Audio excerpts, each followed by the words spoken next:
হস্তমৈথুন এবং পর্নোগ্রাফির যে কালো থাবা এবং অভিশাপ আমাদের সমাজে খুব দ্রুতভাবে বিস্তৃতি লাভ করছে, এটা থেকে আপনি নিজে কিভাবে বাঁচবেন এবং আপনার বন্ধু বান্ধব এবং ভাইদেরকে কিভাবে বাঁচাবেন, এই বিষয় নিয়ে 4টি পদক্ষেপের একটা ভিডিও আজকে আমরা আপনাদের সামনে তুলে ধরব। এর ভেতরে সব থেকে প্রথম এবং কার্যকারী পদক্ষেপটি হচ্ছে সব সময় কারো না কারো সঙ্গে থাকা এবং একা থাকার যে প্রবণতা, এটাকে পরিহার করা। যদি আপনি একা না থাকেন তাহলে কিন্তু আপনার ভেতরে এই শয়তানের কুমন্ত্রণাগুলো আসবে না এবং আপনি অন্য কারো সঙ্গে যখন গল্পগুজব এবং জীবনের অভিজ্ঞতা শেয়ার করতে থাকবেন বা অন্য কোনো কাজে ব্যস্ত থাকবেন, তখন কিন্তু এগুলো আপনার মাথার ভেতরে কম কাজ করবে। মনে রাখবেন, সব থেকে কঠিন সময় হচ্ছে 2য় থেকে 3য় দিন থেকে শুরু করে 7ম দিন পর্যন্ত।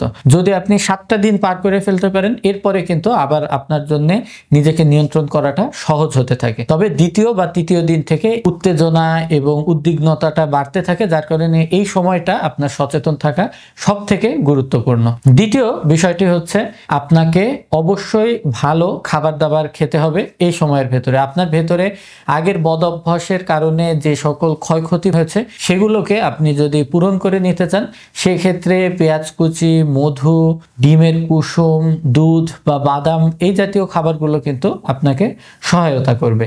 এরপরে আমরা যে 3য় বিষয়টির কথা বলবো সেটি হচ্ছে কায়িক পরিশ্রম, ব্যায়াম এবং শারীরিকভাবে খুব চ্যালেঞ্জিং যে সকল খেলাধুলাগুলো আছে, এগুলো যদি আপনি করেন, যেমন ফুটবল খেলা হতে পারে বা হকি খেলা হতে পারে, বাস্কেটবল, ভলিবল অথবা ব্যাডমিন্টন, ক্রিকেট, এগুলো খেললে তখন আপনার শরীরের ভেতরে যে এনার্জিগুলো আছে এগুলো একটা খেলাধুলার দিকে যখন এগুলো চ্যানেল হয়ে যায়, তখন কিন্তু আপনার ভেতরে একটা স্বাভাবিকভাবেই ক্লান্তি আসবে এবং এই জিনিসগুলো থেকে কিন্তু আপনি পরিত্রাণ পেতে পারেন এবং তখন কিন্তু আপনার ঘুমটাও ভালো হবে। এবং একটা বিষয় মাথায় রাখবেন যে হস্তমৈথুন এবং পর্নোগ্রাফি যদি আপনি ত্যাগ করেন, সেক্ষেত্রে শুরুর কিছুদিন কিন্তু খুব ঘন ঘন আপনার স্বপ্ন দোষ হতে পারে।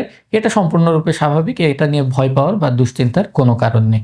এবার আসি আমাদের সব থেকে গুরুত্বপূর্ণ এবং সর্বশেষ যে টিপস, সেটা হচ্ছে মনের দিকে খেয়াল করা এবং মেডিটেশন করা। এই মেডিটেশন করবার জন্য আপনার প্রত্যেক দিন 10 থেকে 15 মিনিট সময় একটা নিরিবিলি জায়গাতে আপনি থাকবেন, যখন আপনার ভেতরে কোনো রকম ডিস্ট্রাকশন কাজ করবে না এবং বিশেষ করে আপনার মোবাইল ফোন বা যে কোনো স্ক্রিন আপনার থেকে দূরে সরিয়ে রাখবেন, যেন পর্নোগ্রাফি দেখা বা হস্তমৈথুন করার কোনো রকম ইচ্ছা এই সময়ের ভেতরে আপনার ভেতরে আসলেও যেন আপনি সেটা করতে না পারেন। এই সময়টাতে আপনি মেডিটেশনের সময় খেয়াল করবেন আপনার মনের দিকে, আপনার শ্বাস প্রশ্বাসের দিকে, কিভাবে আপনি শ্বাস নিচ্ছেন, শ্বাস ছাড়ছেন, এগুলোর দিকে খেয়াল করার চেষ্টা করবেন এবং আপনার মাথার ভেতরে যে খারাপ চিন্তাগুলো আসবে, এই চিন্তাগুলোকে আপনি কিভাবে নিয়ন্ত্রণ করবেন, কিভাবে কন্ট্রোল করবেন, এগুলো কিন্তু আপনি 5 থেকে 7 দিন করলে নিজেই নিজের মতো একটা পদ্ধতি তৈরি করে ফেলতে পারবেন। এই মেডিটেশন, যোগা এবং ধ্যান আপনাকে খুব বড়ভাবে সাপোর্ট করবে এই কালো থাবা থেকে বেরিয়ে আসার জন্য। এবং এর পাশাপাশি আপনি যদি কোনো বই পড়ার অভ্যাস করতে পারেন, সেটাও কিন্তু আপনার জন্য খুব বড় একটা বেনিফিট হিসেবে আসবে। এটা কখনোই একা একা করা সম্ভব নয়। আপনি অবশ্যই আপনার এই কঠিন জার্নিটাকে সহজ করবার জন্য আপনার আশেপাশে বন্ধু বান্ধব বা বড় ভাই, প্রয়োজন পড়লে আপনার পিতা মাতা বা আপনার কোনো অভিভাবকেরও সহায়তা নিতে পারেন। সব সময় মনে রাখবেন, যে কাজটি আপনার একার জন্য কঠিন, এটা যদি আপনারা সবাই মিলে সামাজিকভাবে করতে পারেন, তখন কিন্তু কাজটা সহজ হয়ে যায়। আল্লাহ হাফেজ।